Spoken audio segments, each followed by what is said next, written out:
और इनकी जंग से पूरे एनर्जी बास्केट में आप कह सकते हैं आग लग गई है। हम कुछ ही देर पहले कोयले की बात कर रहे थे, लेकिन आप ध्यान दीजिए मेटल और बाकी कमोडिटीज में भी काफी जबरदस्त हलचल देखने को मिली है। संकट किन कंपनियों के लिए अवसर है, किसके लिए आपदा बनता हुआ दिखाई देगा, इसी पर बात करने के लिए यतिन मेरे साथ जुड़ रहे हैं। यतिन, कोयले के दामों में हमने देखा एक तरफा तेजी। आज सुबह में हम पढ़ भी रहे थे कि जैसे एल्यूमिनियम हो, निकल हो, सब में एक तरफा तेजी देखने को मिली है। यहां से कितने और अपसाइड और क्या क्या ट्रिगर पॉइंट्स हैं इस समय इस तेजी के पीछे?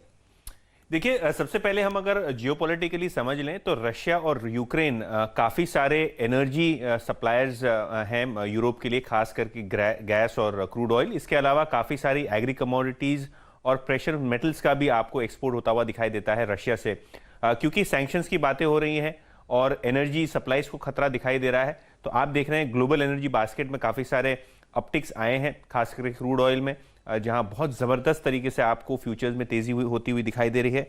और अगर हम बात करें पर्टिकुलरली क्रूड ऑयल प्राइसेस का, तो इसका सीधा पॉजिटिव असर ओएनजीसी और ऑयल इंडिया जैसी कंपनीज को होता है, क्योंकि ये दोनों कंपनीज ऑयल और गैस दोनों के प्रोडक्शन में है। तो यहाँ एक आप पॉजिटिव असर देखेंगे कोल इंडिया की तरह, क्योंकि क्रूड की तरह, कोल की तरह यहाँ प्राइसेस आपको अपटिक में आते हुए दिख रहे हैं। अच्छा, क्रूड ऑयल से क्या खराब होता है? सीधी तरीके से ऑयल मार्केटिंग कंपनीज, थोड़े ही टाइम पहले हम नीरज जी से बात कर रहे थे, और करीब 12.5 रुपए की अंडर रिकवरी पर litre of diesel and petrol oil marketing companies face कर रही हैं।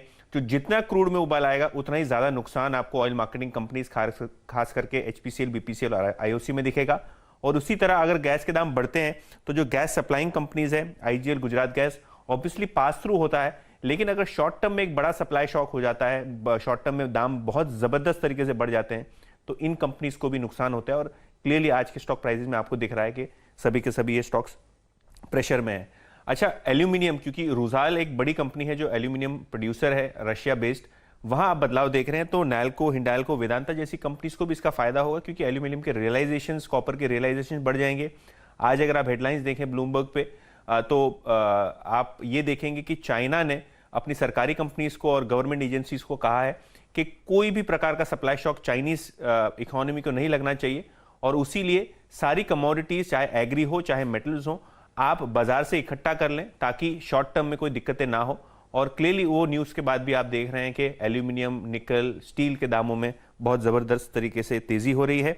और एक बड़ा नेगेटिव होगा ऑटो कंपनीज के लिए, क्योंकि कमोडिटी के दाम बढ़ रहे हैं और पेट्रोल डीजल के दाम भी बढ़ रहे हैं, तो ऑटो स्टॉक्स प्रेशर में, क्योंकि इनको मार्जिन प्रेशर भी दिखाई देता है और इनको डिमांड कंसर्न्स भी हो जाते हैं। क्योंकि एक तरफ अगर कच्चा तेल बढ़ जाए तो Maruti, hero MotoCorp, Bajaj auto जैसी कंपनीज पे प्रेशर ऑब्वियसली रहेगा डिमांड साइड से।